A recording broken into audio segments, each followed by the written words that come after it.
We'll go ahead and begin. I'd like to welcome each and every one of you to this evening's 15th meeting of the Board of Directors of the year 2025. And we'll begin with the invocation led by Hot Springs Police Department Chaplain Brian Smith, and I'll lead the pledge. All rise.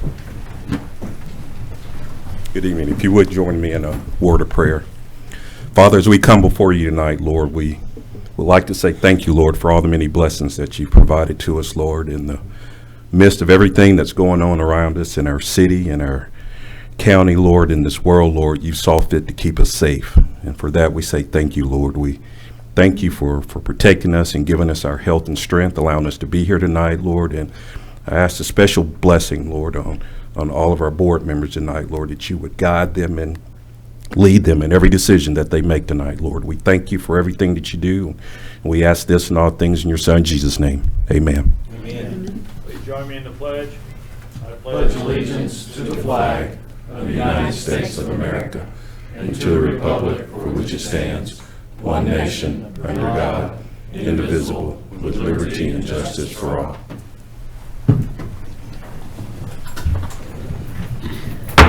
We'll now call this meeting to order. Please call the roll. Director Aaron Holliday. Here. Director Phyllis Beard. Present. Director Marcia Dobbs-Smith. Here. Director Dudley Webb. Here. Director Karen Garcia. Here. Director Steve Trusty. Here. Mayor Pat McCabe. Here. This time we'll consider approval of the agenda. Are there any additions or deletions to the agenda or items to be moved from the consent agenda to new business? Director Webb. Thank you, Mayor. I'll make a motion to move item 7 to new business. I just have some questions about it. That's R-25-150. Okay.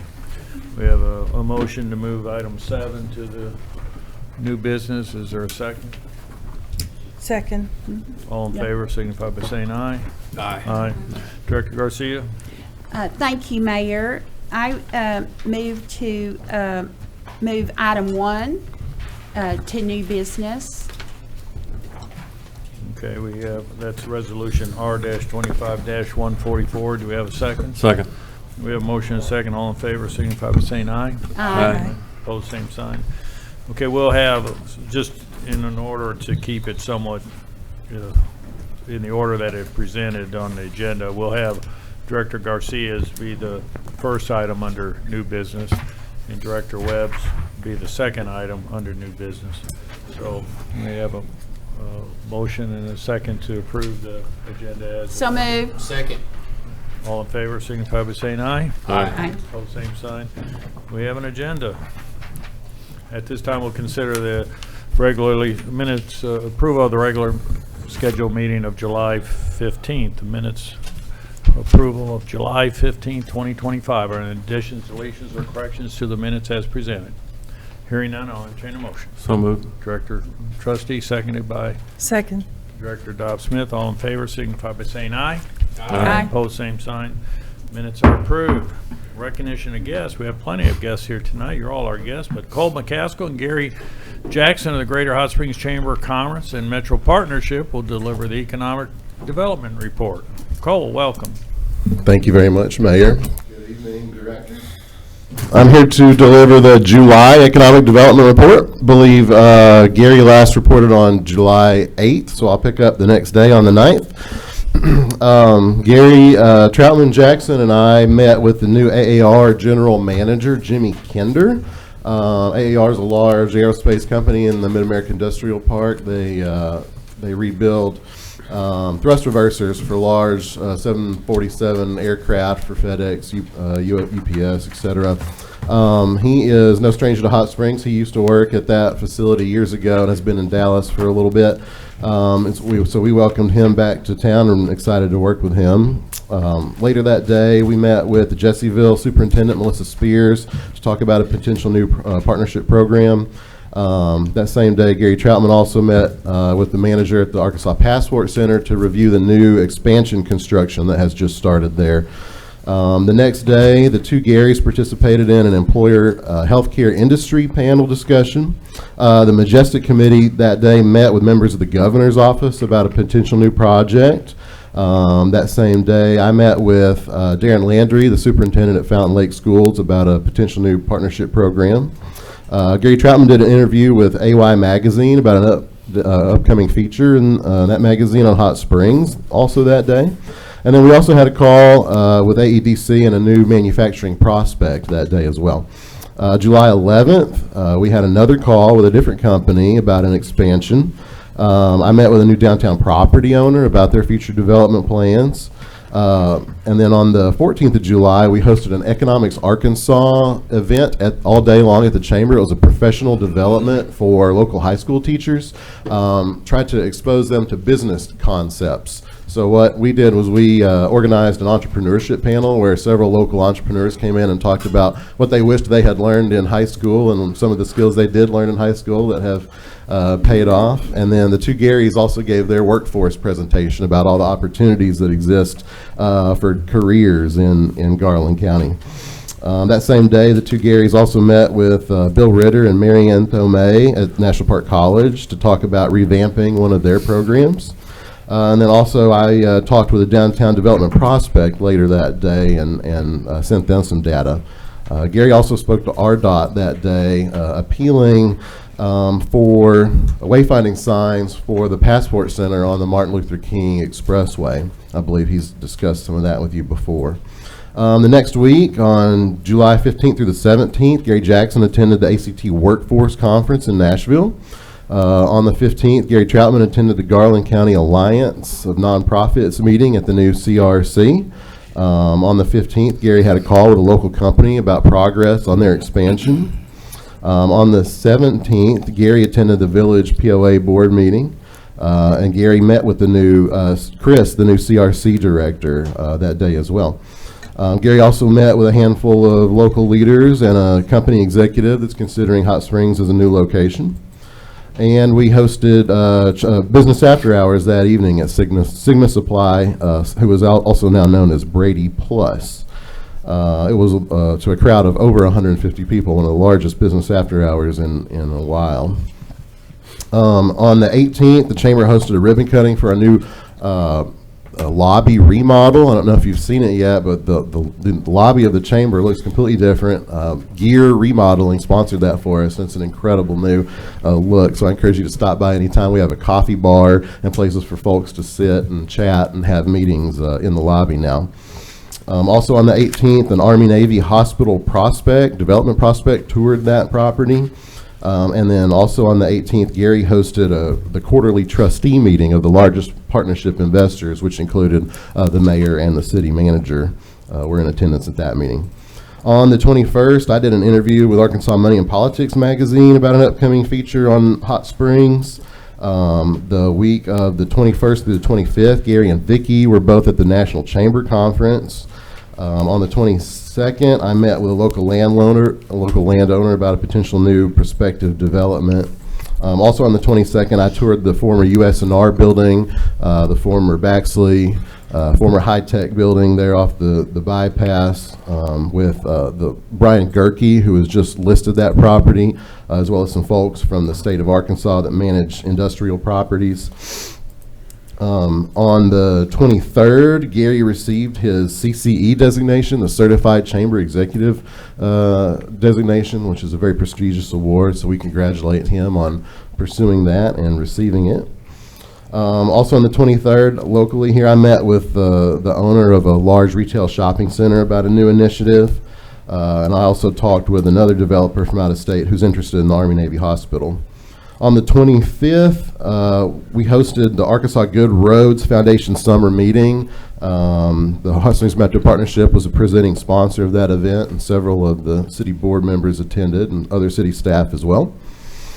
Also on July 25th, there was a big announcement in Mountain Pine. Wind Choice Windows announced 50 new jobs at their facility, a $3 million expansion to their manufacturing facility, and a rebrand of all of their different brands into one name called just Wind Choice.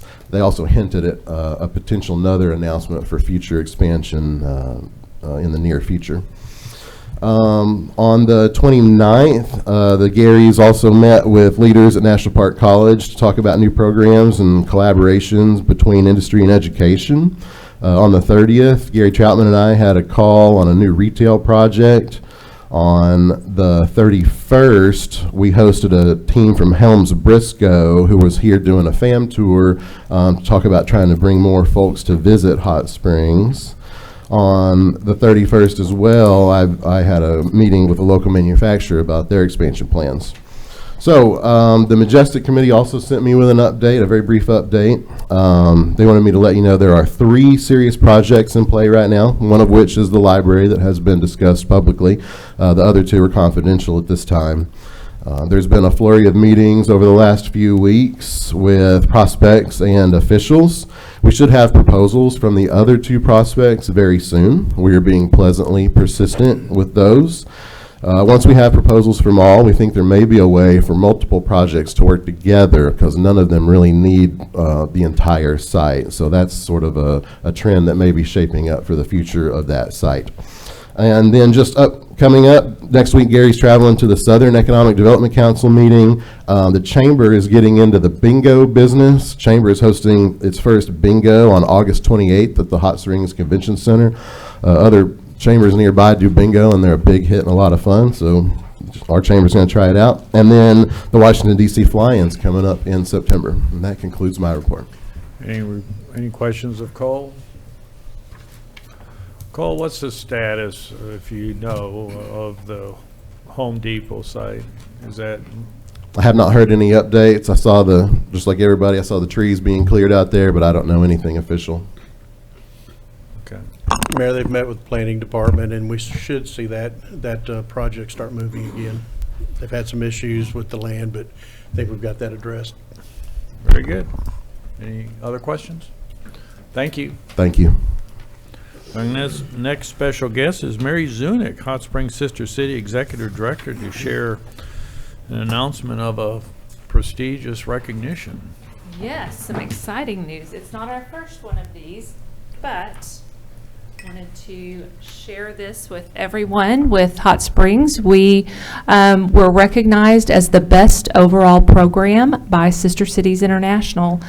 Sister Cities International is kind of the organization that provides a lot of advice and connections and connectivity that we are a member of that that presents these recognitions. That organization came about in the 1950s when President Eisenhower first initiated the people-to-people or sister city connections concept as a way to work toward world peace. Each year, Sister Cities International, they recognize innovation in youth, in arts, in business, and just different types of programming within sister cities across the U.S. There are over 400 sister cities representing over 1,800 connections worldwide that Hot Springs received this award for Best Overall Program for a city of our size. It's in recognition of 2024 activities, which included everything from our traditional student and adult delegations to the annual Cherry Blossom Festival that everybody looks forward to each year from our community and across the state. And other activities like the toy museum that came here from Hanamaki, the new murals that were installed downtown in 2024. We even had sumo story time that some of you may have missed out on with a real live sumo wrestler, in addition to the sumo wrestlers that came with Sake Fest and Cherry Blossom Festival. So anyway, so I present you with the City of Hot Springs. This represents not my work, but the work of so many volunteers within our community, as well as our Sister City Foundation Board of Directors. And we have 2 members of the Sister City Foundation here this evening, Ben Van Wagner and Donna Kasparian, and they work tirelessly year-round to support the efforts of the Sister City program. And thank all of you for your support ongoing in the past and ongoing for our Sister City program with Hanamaki, Japan. And of course, I can't leave out all of the volunteers and support from our sister city in Hanamaki, Japan. So thank you all. Thank you.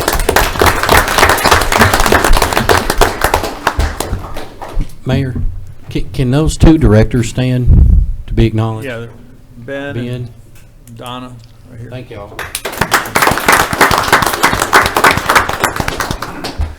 Our final recognition is very, very special. I'm going to call upon our Chief of Police, Billy Harverton, to make this special presentation. Thank you, Mayor, members of the board. As all you guys are aware, in March of 2020, we lost Brent Scrimshire in the line of duty. And this year, we had some discussions, and we decided that we wanted to do something to forever uphold his legacy and to create an annual award in his name. And as you guys have heard us talk about before, Brent was a very special person. He was very caring and compassionate. He was a family man. He was often described as someone that everybody got along with. And we wanted this award to, recognize someone that was also much like him. And we wanted it to be very special. So we set out and we asked the shift lieutenants to nominate persons that they felt were deserving of this award, and we got a couple of names, and then those names were voted on by all the other members of the department to ultimately decide who the recipient of the award should be. And this year I am pleased to announce that the first annual recipient of the Corporal Brent Scrimshire Distinguished Service Award is Officer First Class Zach Hoofman, and he is with us tonight.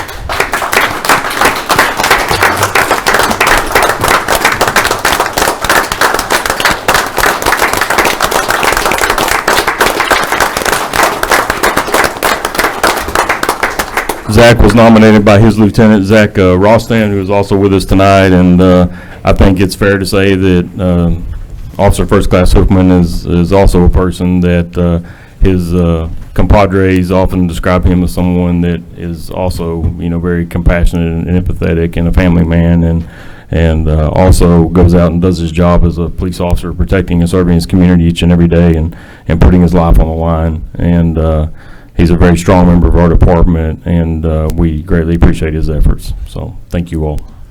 Thank you.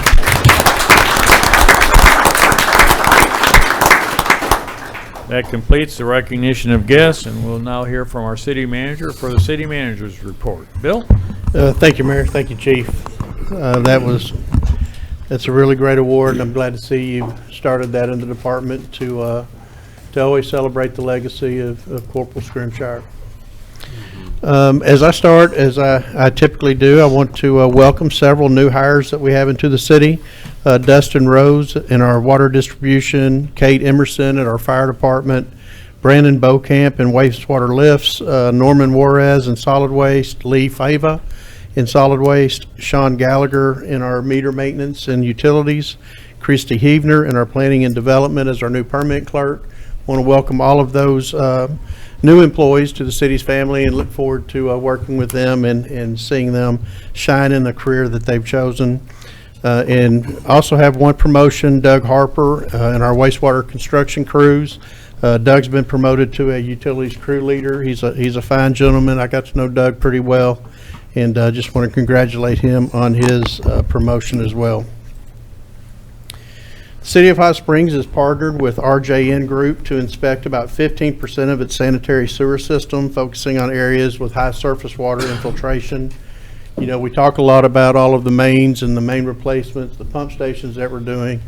Another huge effort is trying to target where we have infiltration into the line, where stormwater is getting into our sewer pipes, to decrease the amount of flow we have. And this is something that we did years ago. We had about a 21% reduction after we came back and fixed the things that showed on that particular SSES testing.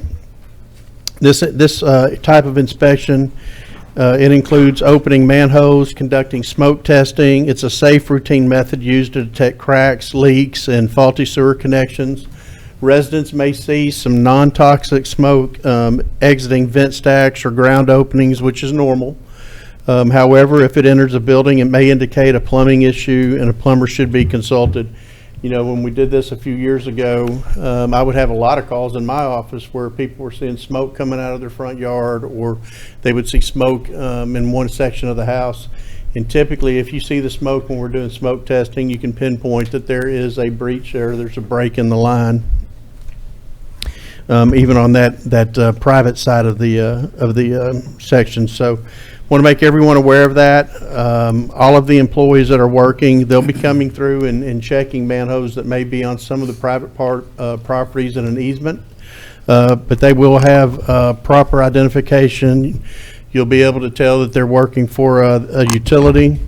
Each testing area will take only a few hours, and the findings will help improve and maintain our sewer infrastructure. Each day in our public information, Courtney will be sending out a list of streets or a list of areas that we'll be working in. We'll also push those out on all of our social medias, and it'll be on our city's website. So if you start seeing something like that and you have a question, go to our website and you'll be able to see if we're in your particular area.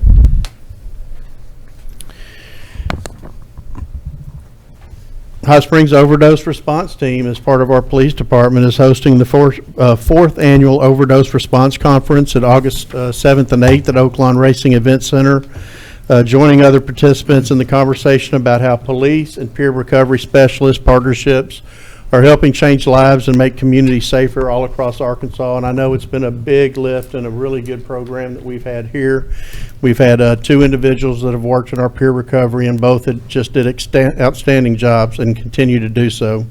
The speakers include Ben Westhoff. He's an investigative journalist and author of the book Fentanyl Inc. Clay Fulks, U.S. Attorney for the Western District of Arkansas. Casey Copeland, Director of Arkansas Peer Recovery Services, and then Kirk Lane, Director of the Arkansas Opioid Recovery Partnership. So we look forward to a good conference there. I've been to a couple of those and spoke and did welcomes. Mayor, I think you're doing the welcome at that, but really good participation is bringing people all across the state that have these peer recoveries, and those that don't, that may be considering doing so. So happy to see that coming. Orva Convention, the City of Hot Springs is hosting the 58th Annual Washita River Valley Association. That convention is happening August the 14th and 15th at the Doubletree. They're expecting about 100 people to attend that conference. That's a huge organization. They've been around. They're the oldest really water lobbying group in D.C. They've been around for over 130 years. It's a nonprofit organization. They promote the development of water and land resource projects, primarily along the Washita River Valley, which, you know, is Arkansas, Louisiana, and really throughout the nation. They were very instrumental in working with the City of Hot Springs. I was able to sit on that board for about 10 years as we worked through our water challenges in obtaining water rights to be able to build our new water project. So glad to see them back. They alternate between Louisiana and Arkansas, and after their first conference here, they've come every other year to Hot Springs. So we appreciate that. Want to have another little recognition for police department, a little recognition for a really big job. Our Tip-A-Cop event at Longhorn ended up raising a total of $9,600 for Special Olympics. If you were able to go to Longhorns that night, the place was packed, I think, from the time it started till maybe after it closed. I saw people coming in as I was leaving, and just really appreciate that. They donate 10% of the house, which is a big part of that total. Really, really great event. And I don't know how many we had on our force there, Chief, but everywhere you look, there was a uniform delivering or busting a table. So appreciate all that you and staff and all of our officers do for Special Olympics. It does make a difference. Community Resource Center recently received $5,000 from the Hot Springs 50 for the Future. These funds will go towards the $50,000 match campaign. In addition, Levi Hospital donated 31 bed frames. We now have about 110 beds at the center. Those are not overnight daily beds. Those will be used during our warming and cooling shelters. But it was really nice to get some of those. They also received $11,400 from the Elks Lodge 380 Foundation. Our own Director Garcia was there to help present that check, and I think serves on that committee. All of these funds were raised during a summer soiree event at the Hamilton, where about 150 people showed up. But really pleased with that, and I'm happy. Chris isn't here tonight, but I'm happy to say that with that donation, we were able to match that $50,000. So that was really big. So that turned that into over $100,000. So thank you, Director Garcia. Other than that, staff is preparing for the 2026 budget preparations. It's hard to believe we're talking about that, but it is August. As we start seeing schools getting back in session, we'll see a little bit less foot traffic in Hot Springs, except on the weekends. You know, up through Labor Day anyway. We're expecting a really good June, July returns on our sales tax, or at least we're hoping so. Pleased to present or to announce that we've been through the first 6 months. We've gone through all the financials. The city is in wonderful financial condition in terms of 2025. We are meeting or being really a bit better than what we'd forecasted for the first 6 months. Looking forward to see what those summer sales tax returns are, as all parts, downtown, the lakes, and just about everywhere in the city has been busy the last couple of months. So looking forward to see what those are. Mayor, please. Very good. Thank you. Any questions of Bill? Thank you, Bill. This time we'll hear from individual directors on announcements regarding upcoming events. I think we got a bunch of things happening in town. Any announcements of upcoming events? Director Garcia. Thank you, Mayor. I'm happy to announce that tomorrow evening, the Hot Springs Elks Lodge at 132 Abbott Place will be recognizing the Hot Springs Firefighter of the Year. They will have a dinner available between 5 and 6:30, and at 6:30, the official firefighter recognition will take place if anyone wants to attend. And I also wanted to announce and put on your calendars that on August 21st, I will be hosting a community meeting at the event center there in Forest Lakes, and our Deputy City Manager, Denny McFate, will have an update with our paving program and our striping of our city streets. And Derek Harris with the Tri-Lakes MPO will have an update on the RDOT current and long-term highway plans. So the public and all of you are invited to attend. That begins at 4 o'clock. Director Webb.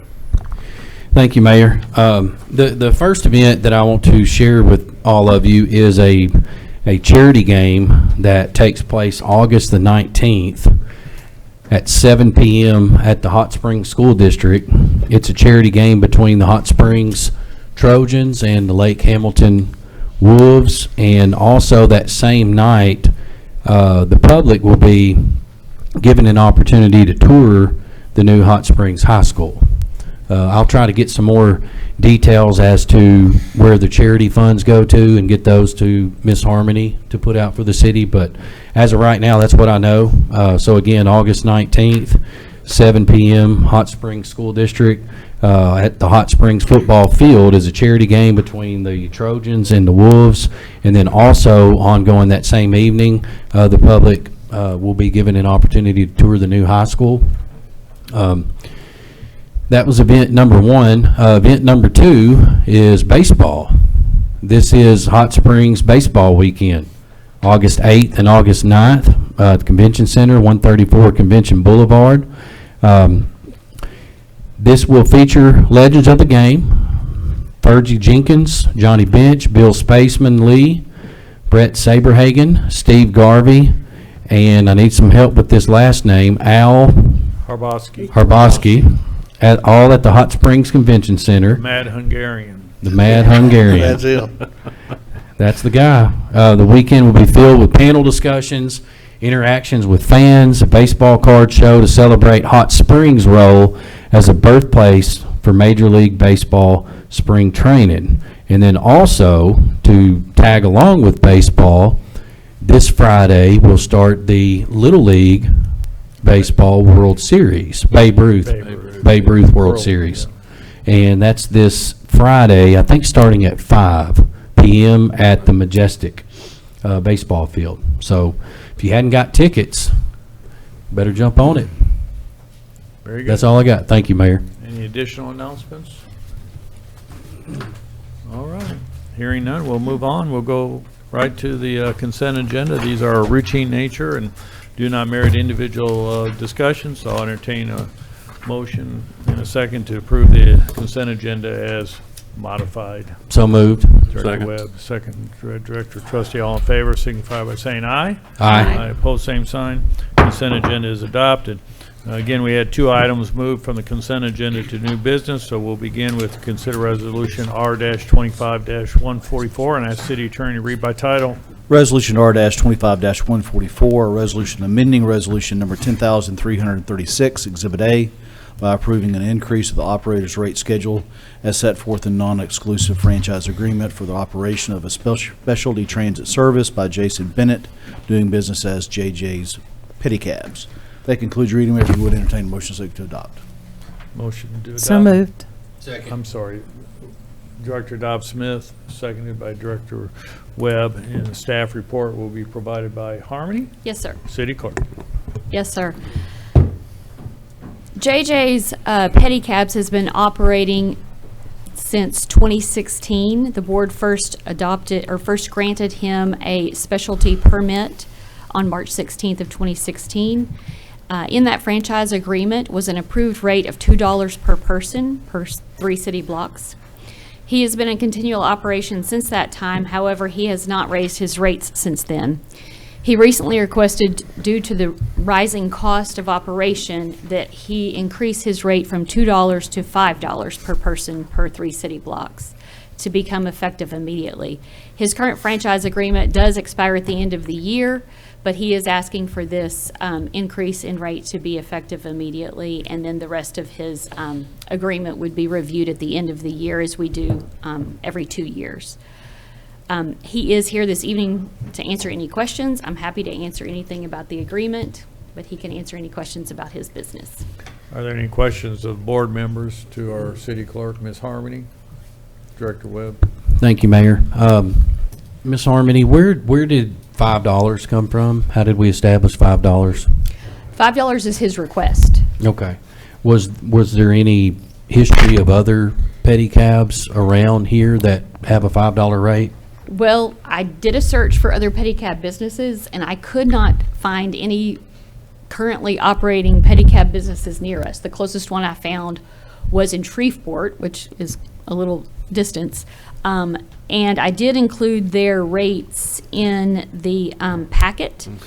They do have a rate of $5 per ride in the downtown Shreveport district, and then it increases to $15 if you go over the bridge from Shreveport to Bossier City. I did not find those on their website. I did make a phone call to them, and that is what he told me. Okay. The So owner-operator. those numbers were verified?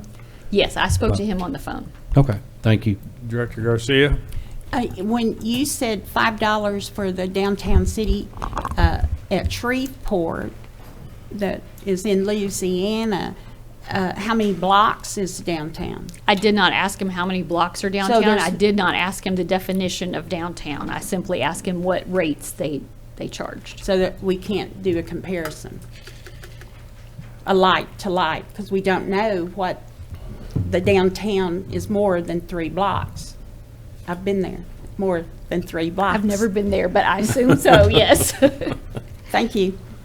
But I do have questions, because it said increased cost, but I did not find anything in the packet demonstrating what the costs were and what the increased costs are. So I have nothing to base this amount of increase on.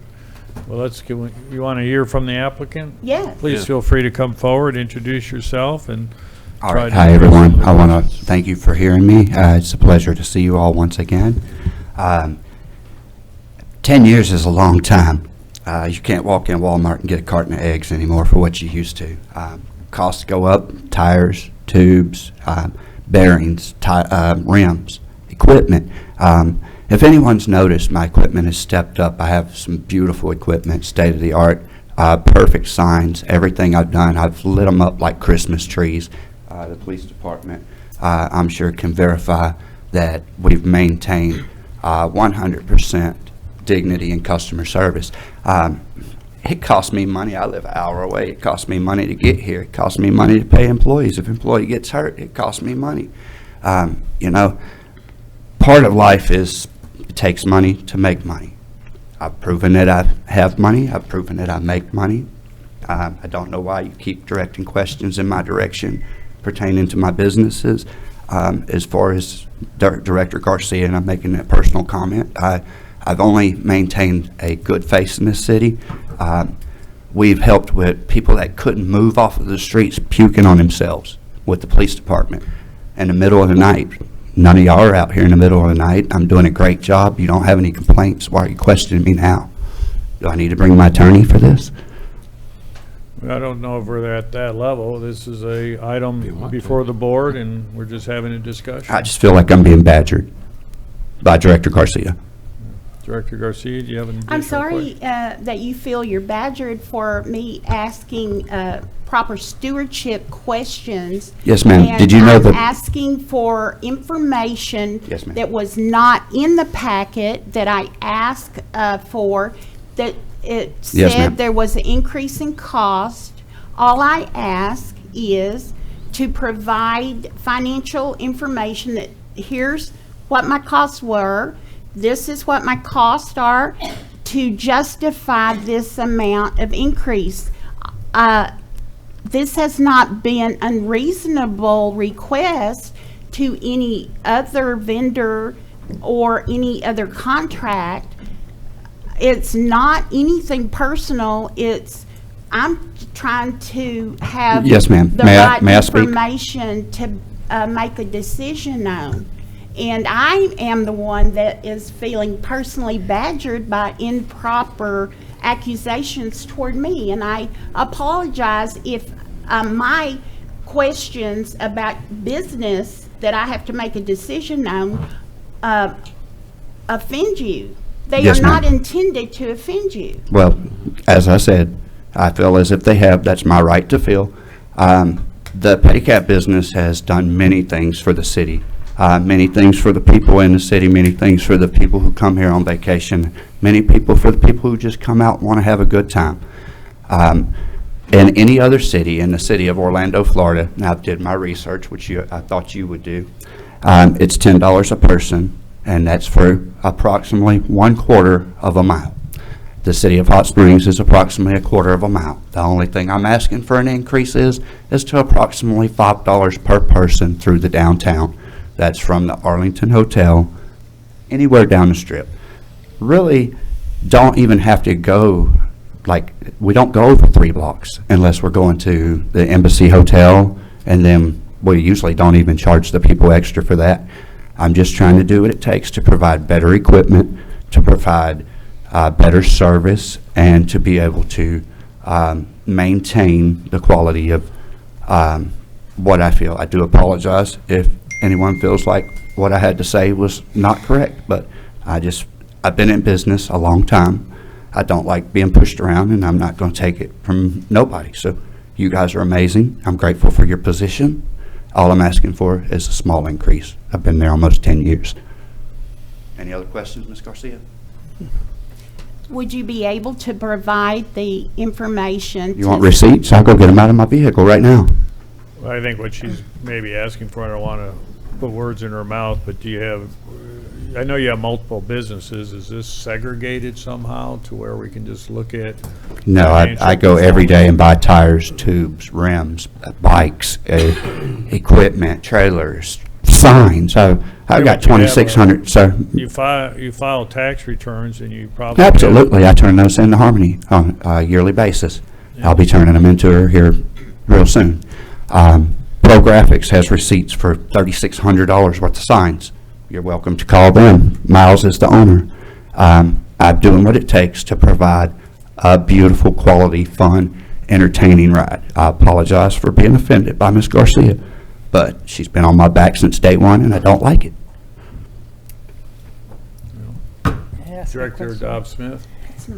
Do you tell your clients before they get in the cab how much it is? It's posted on the It's taxi posted map. on the taxi cab. Yes, ma'am. Is this the only way to get from one end of town to the other? Yes, ma'am. So they can't walk, or they can't ride another cab, or they can't do something else? Like, Uh, are you a monopoly?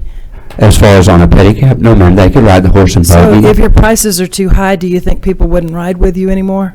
People love riding with us. But if they look on there and they see that you're charging $50, I'm just throwing that number out, do you think you might kill your business?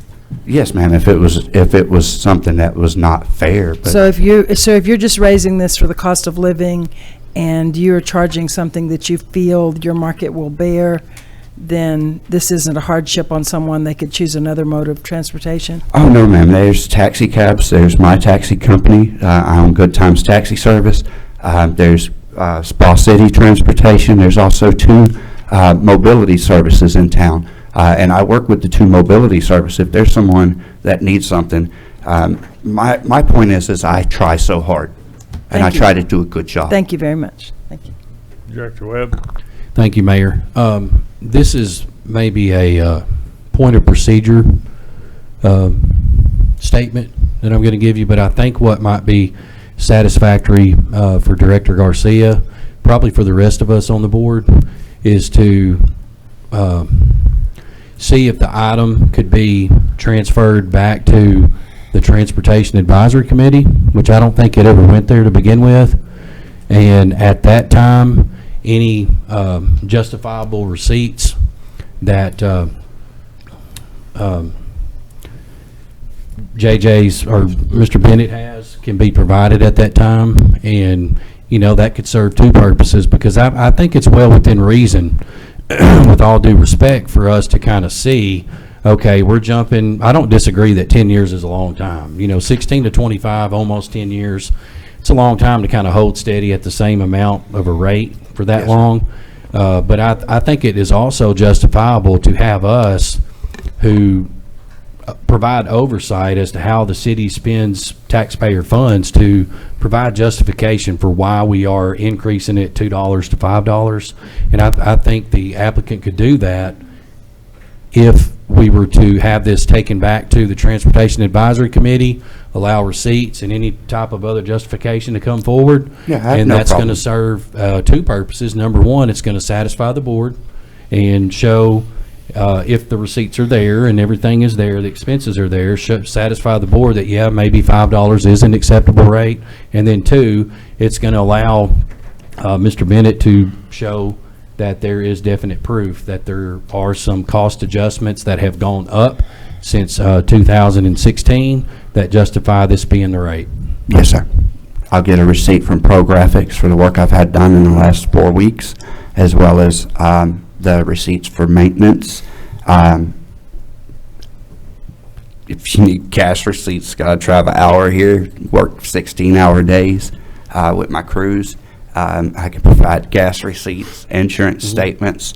Cost of insurance has risen dramatically from beginning to end.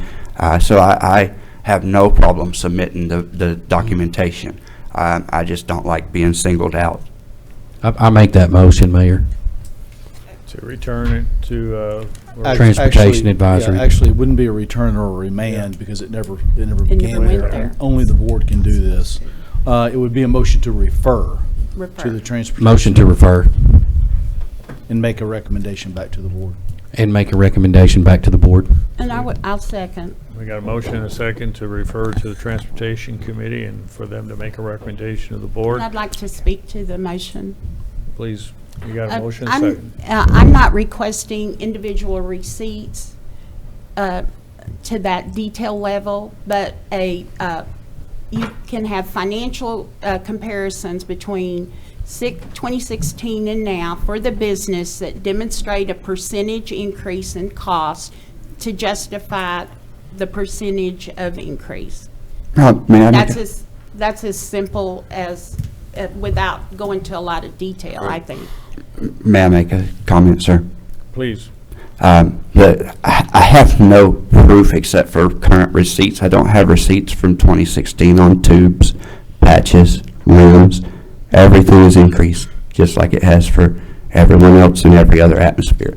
I can provide receipts for insurance.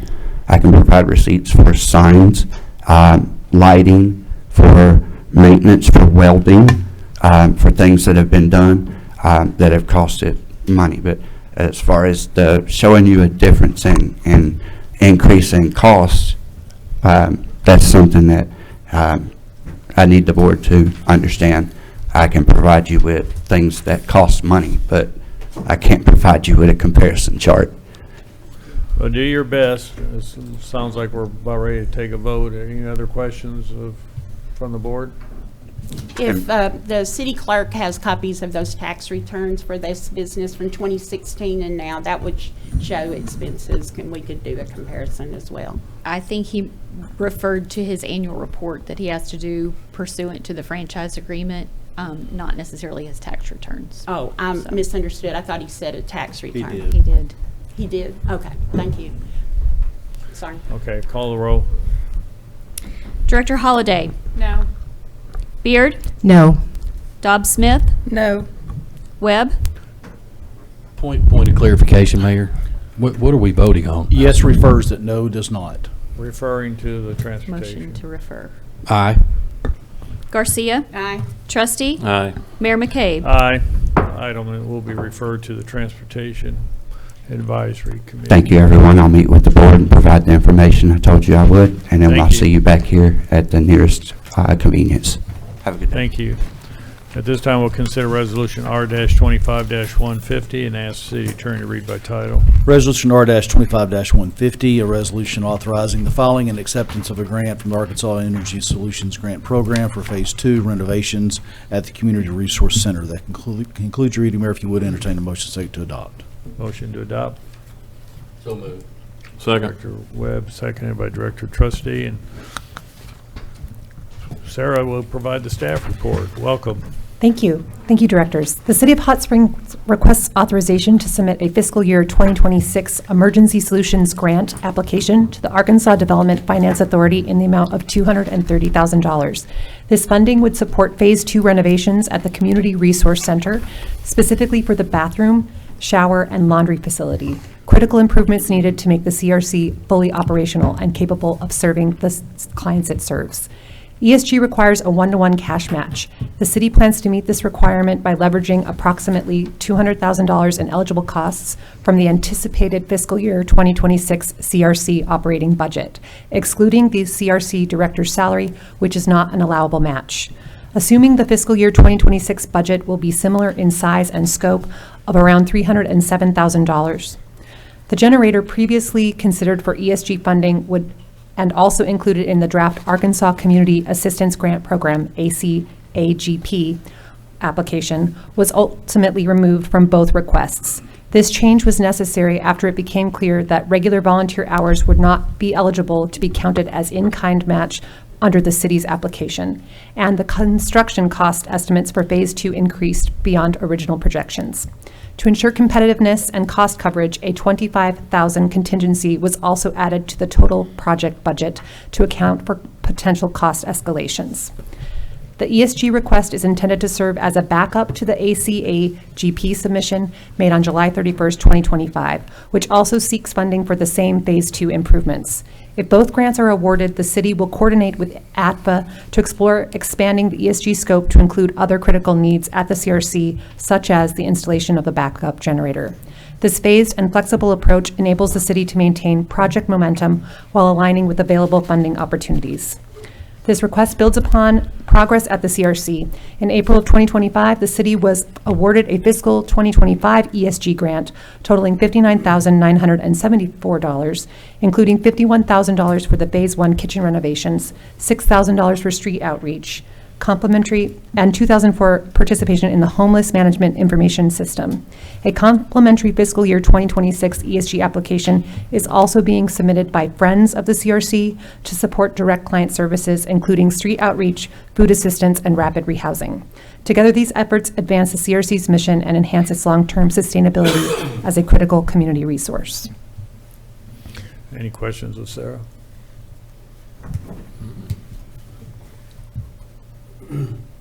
Director Webb? Thank you, Mayor. I'm not sure who these questions should go to. It might be Sarah. I think you did a great job of explaining it, or Bill, or the mayor, or Brian, whoever Chris? needs to. But the problem I have with this particular item is that we are stating in here that the $200,000 eligible dollars is to come from the anticipated fiscal year 2026 CRC operating budget. So that means that we haven't even had the budget session for 2026. That's coming up August 12th, and that's the concern I have, is that we are trying to pull money from a budget that we haven't even discussed.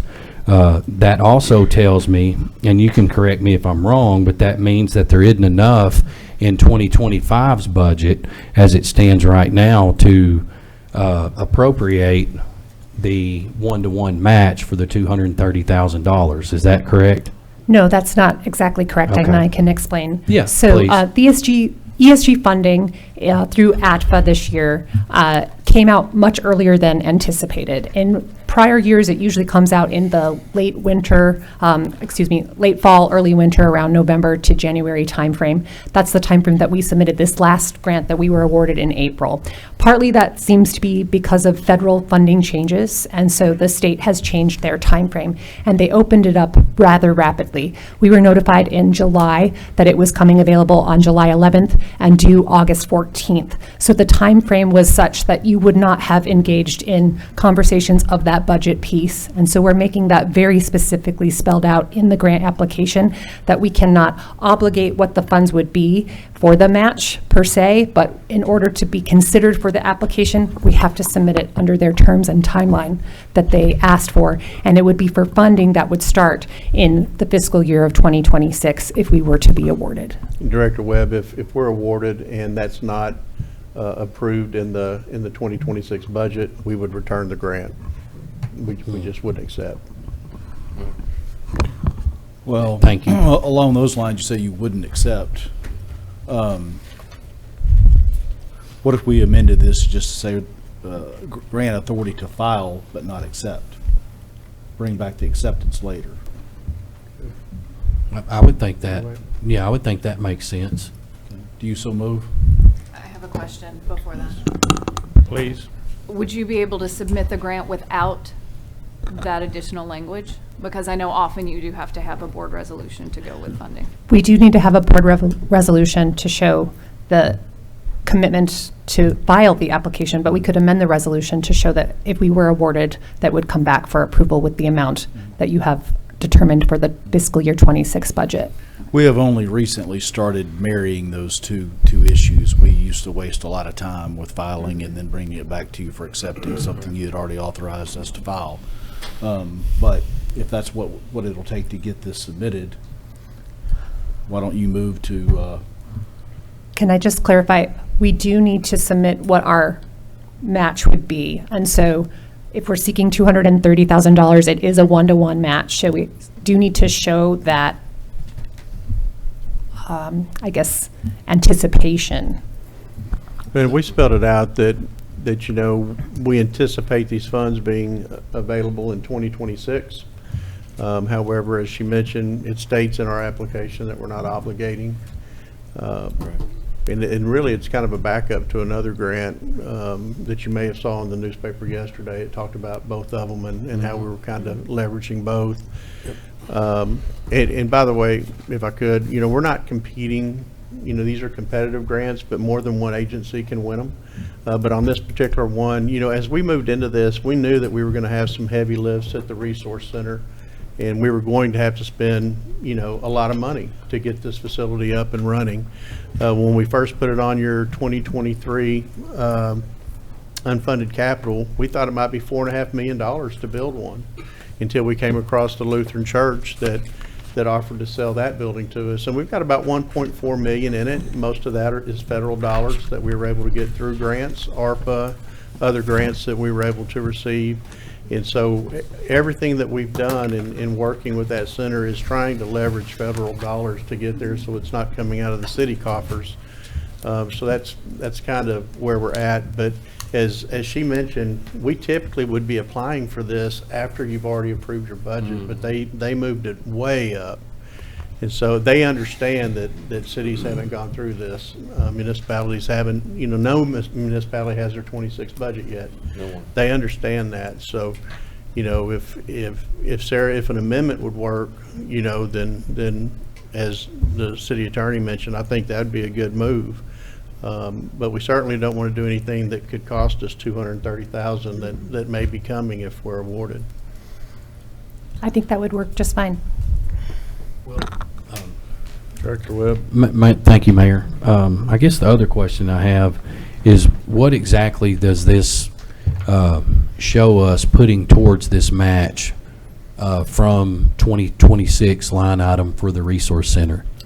So Would it be an exact 230? And so we're going to have more than 230 proposed in the 2026 budget. Just like this year, we got about 7,000. 307,000. So we'll have over this as your total match. So if you want to address that, I mean, we're just showing offsetting costs that we've invested Right. funds into the budget. But now, out of what's in that line item for the Resource Center, we've got 100 that goes towards the director, correct? So if it's 306 again for 26, then 100 of that goes to the director, so that's only 206 that's left over, or 207. That doesn't quite get us to 230. Yeah, I did see where there was some, a contingency that was added, I think, for 25, so that is what's to get the 207 to 230. Is that correct? Yes, That's correct. and you know, and the director's salary is partially funded by the Friends of the CRC, so not all of that is actually coming from the city's coffer. I do hear what you are saying, and you are correct. So we added the $25,000 as a contingency. We received updated bids in mid-July for actually $205,000 was the total cost that we had received for the completion of those discrete sets of areas that were going to be rehabbed for Phase 2. I believe one of the strategies, and Denny can correct me if I'm wrong, is that some of the ESG funds that we are receiving will get back into our coffers and be able to put back into the CRC line item to be a match to leverage that difference there. And specifically, what is excluded from match is salaries related to the director. Yeah. So that cannot be a match for this particular grant fund. Correct. Well, Mayor? Yes. I appreciate the explanation. I mean, you're doing a great job, so is Bill. For me, it's still a little risky. I would encourage those who might have plans to vote yes to take B's offer on providing that amendment that we were discussing earlier. I don't think I can vote for it just because it's too risky for me. I don't like the fact that we're doing this under the anticipated budget instead of what's currently in the budget for that line item. You know, like we said, we don't have the budget yet. We're meeting here in the months ahead to formulate the budget, and the timing of this is now. So not everything's perfect. So, Mayor? any additional, Director Trustee? Yeah, I appreciate the comments, but I don't see the risk in this. We're making an application for a grant that if it's funded and we have the budget set aside, there is no risk. If we don't set aside the budget, we don't get the grant. I mean, I don't see the risk in making application under the terms that have been outlined to us tonight, and I'll be voting in favor of it. Director Dobbs-Smith? So I just want to clarify, you're saying that our application for this grant for our resource center in no way affects the prospects of the county receiving the grant for the senior center? Correct. These are separate grant applications. The one that the newspaper spoke about was actually the Community Assistance Grant Program through the state, and those were due on July 31st, and I believe that was on your board agenda a couple weeks ago that was brought forward. Yes, ma'am. Right. I do want to point out, too, that we wrote letters of endorsement for the county's Yes.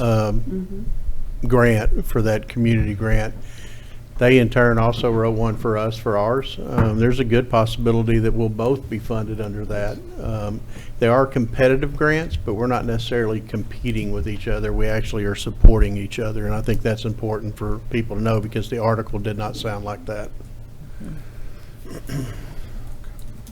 Director I would Garcia. also add, I really don't see a risk for us in applying for this grant.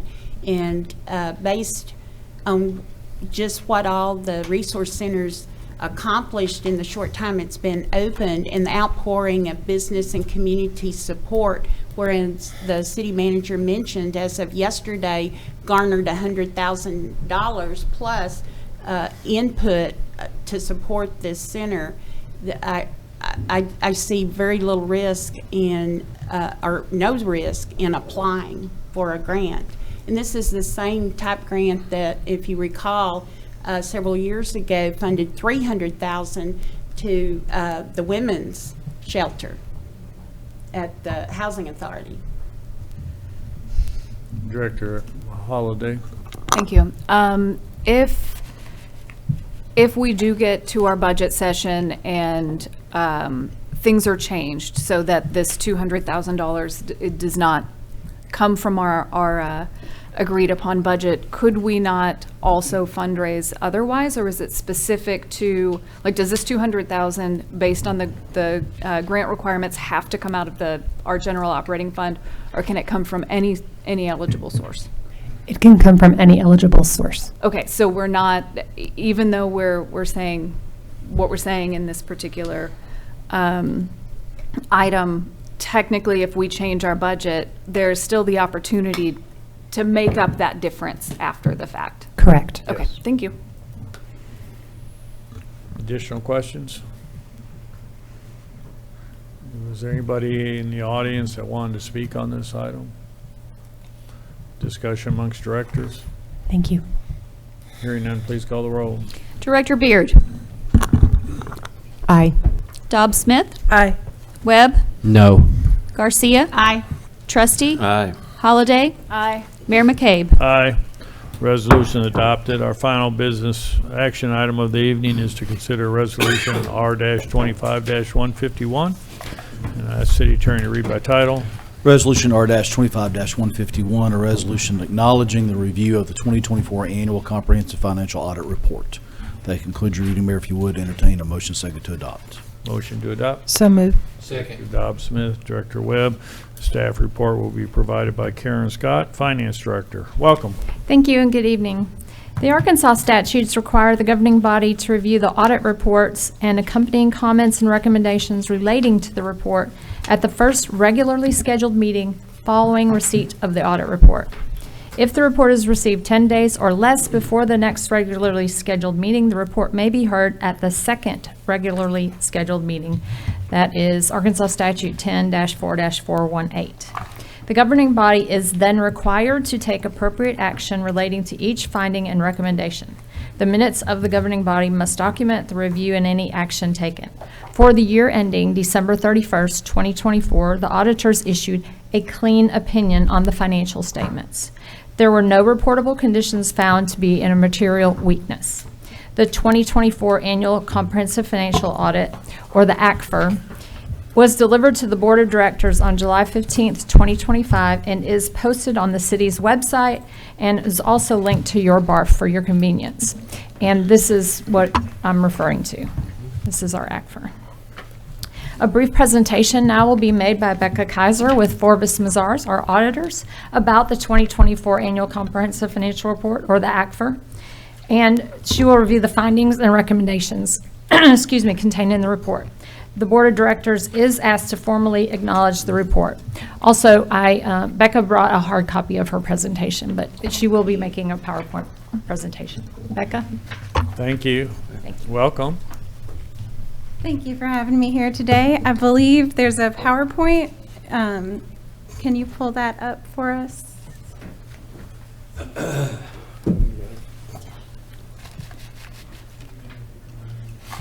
not I it. think she said it was pulled up, maybe just minimized.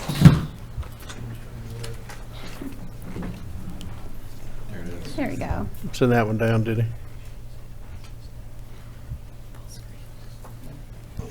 Okay, well, thank you for having me here this evening. It's a pleasure to be here. We had the audit report and we issued it in June. And so today I'm going to just do a quick overview of the Annual Comprehensive Financial Report, or as you may hear it called, an ACFR, and the financial highlights within that report, and then talk a little bit about the audit scope, and then I'll take any questions that you have. So the ACFR is a very large document, and it's broken into several sections. The first section you'll see is the introductory section, and I am sorry it's a little small on that screen, but there's a lot to fit in here. So that introductory section includes a letter of transmittal, which is just management's discussion, the GFOA Certificate of Achievement for Excellence in Financial Reporting, which I wanted to point out that this, the city has received that for 31 consecutive years and has filed for that award again this year, which is a very impressive feat. I don't know if anyone has looked at the checklist for trying to get that award, but there are thousands of requirements, and it is a hefty document. So that is a very good reflection on your staff, and they do an excellent job with that. So it also includes things like your organizational chart, list of officials, and then it goes on to the financial section, which includes our audit opinion, management's discussion, and then the basic financial statements. And then also, because the city gets a significant amount of federal awards, there is a compliance section at the back of the report as well. So this next section here is just kind of some highlights of the financial statements. And I just wanted to point out a few areas where there was some fluctuation. You may see on there that operating grants and contributions for governmental activities decreased significantly this year, and that is just due to ARPA wrapping up. 2024 was the last year to obligate those funds, and so the city has spent those funds down. That's just why it looks a little bit lower there. And then you may also notice on the capital grants and contributions, the business type activities noted about a $5 million increase. And that is just due to a grant passed through from the state with ARPA funding that they spent. On the expense side, most things were pretty consistent. The main variances were in public safety, where there was about a $6 million increase, which was just due to an increase in payroll costs. And then Public Works recognized about a $7 million increase, which was due to street improvements that were made. On the balance sheet, things were fairly consistent this year. You may notice that total assets stayed relatively consistent with some increases in capital assets. On the business type activities, there was a decrease in current assets, and this is just mostly due to capital improvements and the significant amount that you spent on that this year. So now the part that everybody wants to hear, as Karen mentioned, it was an unmodified, clean opinion.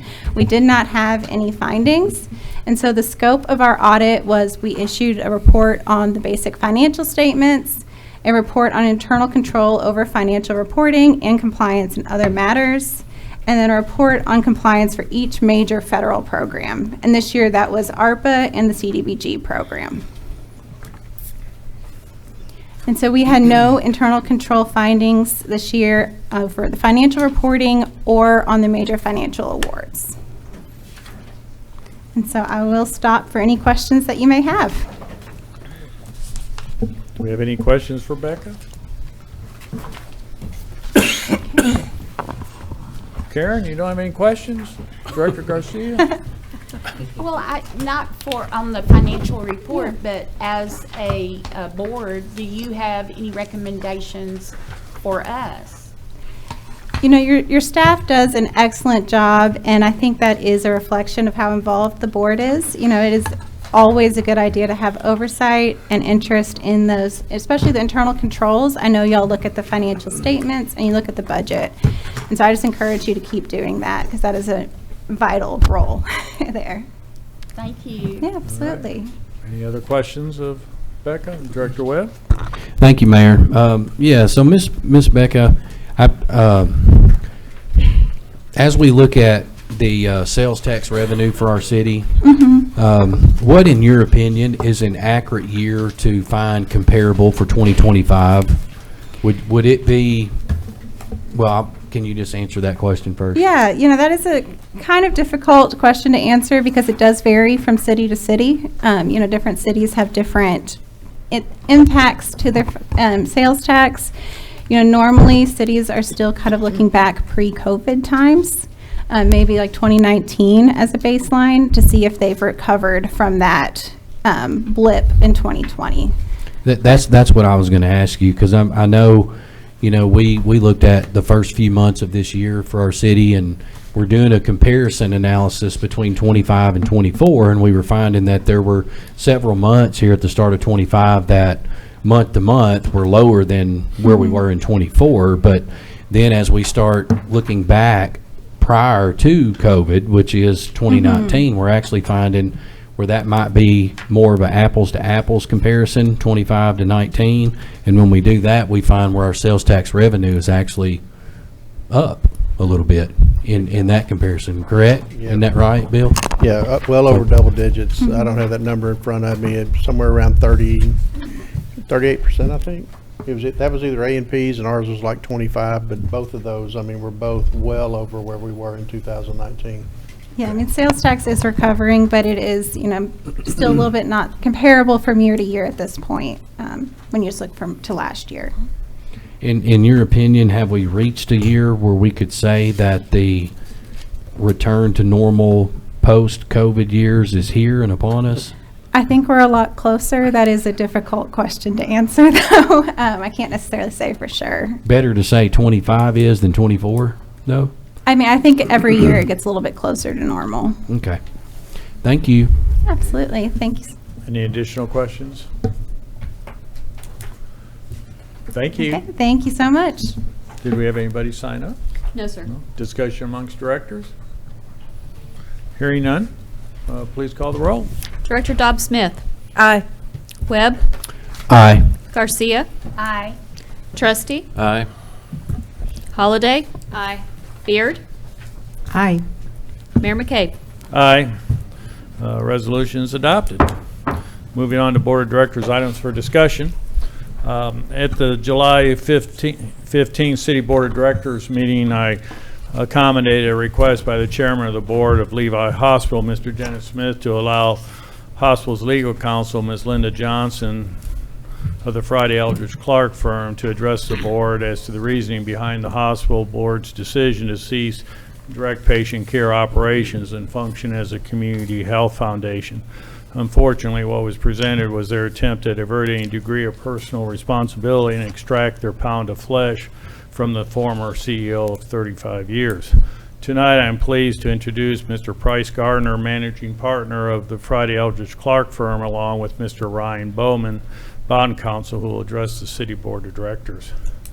You can come up together individually, whichever way you want. This is Mr. Price Gardner. Welcome. Good evening, Mayor, members of the board, and city staff. I'm Price Gardner. I'm the managing partner of Friday Eldridge Clark, and have served in that capacity since 2019. Also with me is Ryan Bowman, who's my partner and also head of municipal finance, that's worked with the city for more than 25 years on various bond issues. While I regret the circumstances that bring me here, I am appreciative of the opportunity to be here this evening to follow up and address comments at the most recent board meeting concerning Levi Hospital. Following the meeting, both Ryan and I reviewed the video of the meeting and the comments. We both personally wrote the mayor following the meeting to apologize personally and on behalf of the firm for the personal nature of the comments, and then also to confirm that nobody within the firm was aware that a presentation was going to be made, and certainly nobody was aware that the comments in being presented to the board would be anything other than process and procedure to help educate and shed light on the process that the board went through in reaching its decision to close the hospital. Part of the reason I'm here tonight is to reiterate that apology personally for the direction that took, both to the mayor and to you city board members and also the city staff. I'd also like to address, towards the end of the meeting, the question came up about a potential conflict of interest, and the fact that our firm has represented the city for more than 65 years and the bond work that's been done since 2020. The city is a long-standing client. It's a valuable relationship to us. It goes beyond just a transactional. There are many personal relationships that have been developed over the years with the city. We have a number of clients and good clients in the city and in the community. While technically from a lawyer standpoint, no conflict of interest really would exist, because the city's not asked to take any action in connection with Levi's decision and doesn't really have a direct interest in that decision, it's clear that you all as a city board do have an indirect interest in understanding the decision as part of your duty and overseeing the benefit and welfare of the community from a healthcare standpoint, from a mental health aspects. And I also know that decisions like that affect ancillary services and other budget matters. So there is a broader question that needed to be addressed. In addition to the overlap with the mayor, as a former administrator, things clearly could have been handled differently in addressing this with the city and in that appearance. I believe that actually what should have happened would have been just providing the background on the basis of the decision. While I cannot speak for Levi or its board, I'm not here to do that. I don't represent them. I believe the comments should have been limited again to process and procedure and what they went through, and certainly should not have addressed anything personally. Again, for that, I apologize.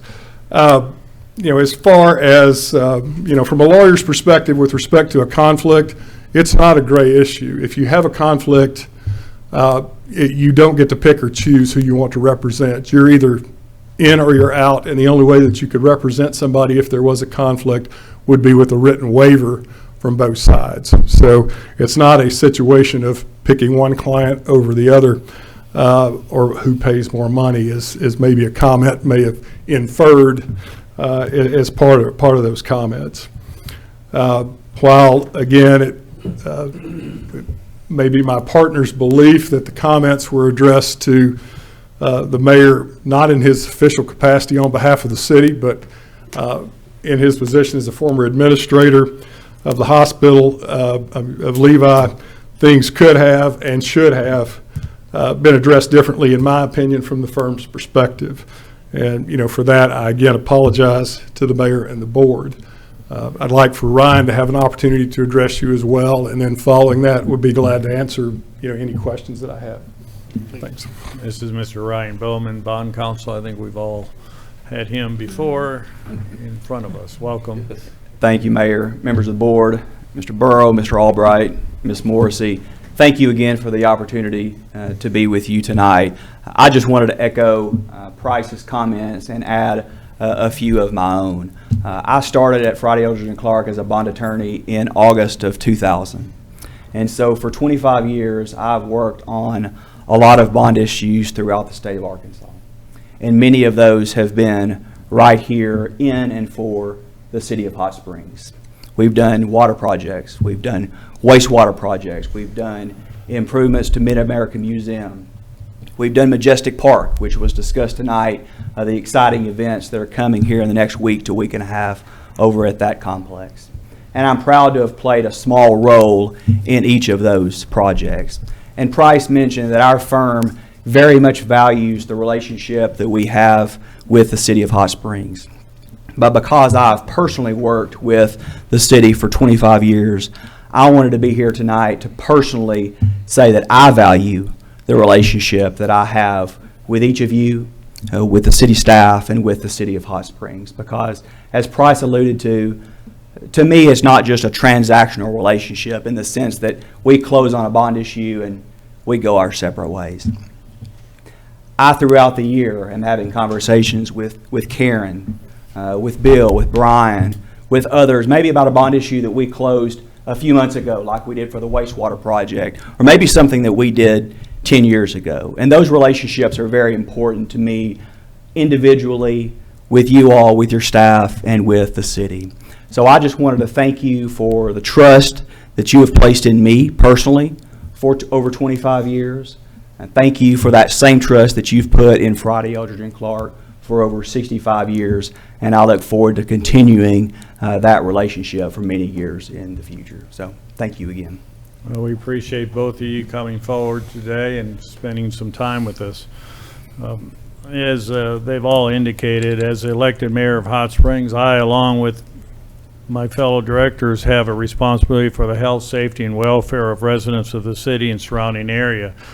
So I, as mayor, would state that Ms. Johnson's comments at the last meeting are blatantly wrong when she stated that the decision of the board has nothing to do with your job as mayor. You will all recall that we just approved a franchise agreement with an ambulance service, not knowing that the inpatient psychiatric program would be curtailed and that significant ambulance transfers would be taking patients out of our community as far away as Jonesboro. And we also assist in the funding of the county health department.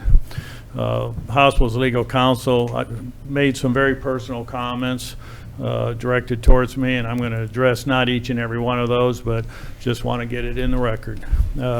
Hospital legal counsel further referenced years of deferred maintenance and doing just enough to meet the Medicare/Medicaid conditions of participation.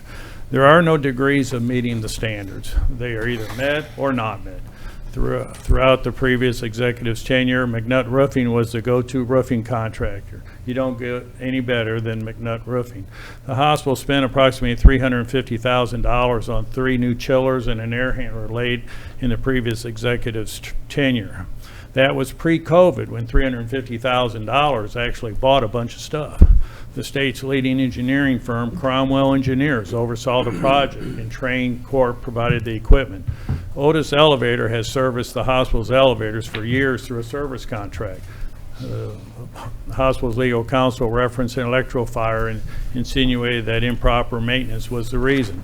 A patient was in the elevator when the fire occurred in the elevator equipment room on top of the roof of the hospital.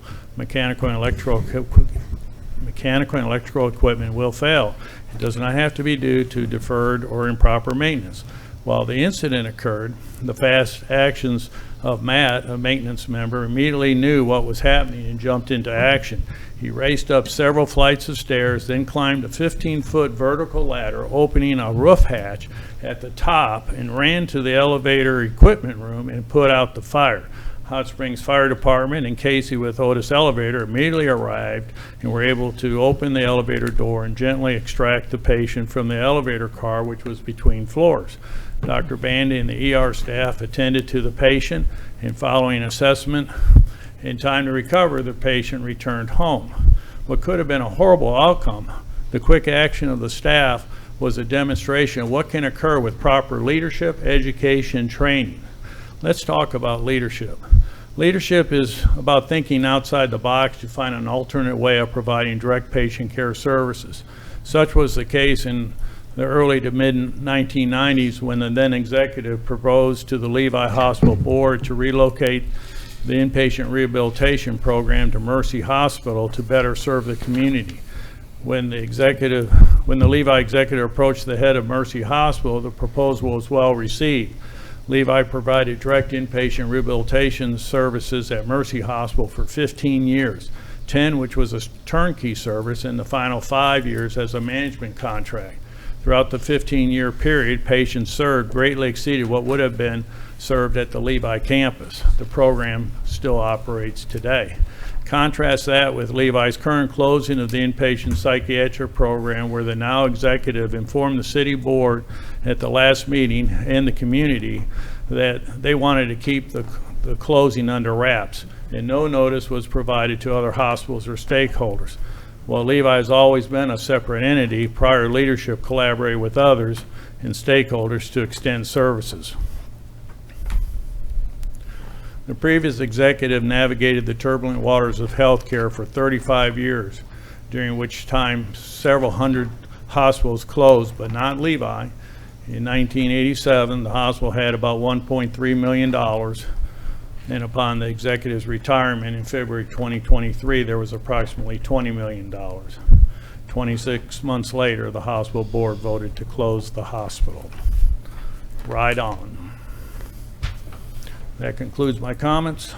Do we have any other items, for Board of Directors items for discussion? Mayor. Sir. Yes, Director Trustee. Thank you, Mayor. I'd just like to say that I appreciate the gentleman from Friday Overridge and Clark coming over.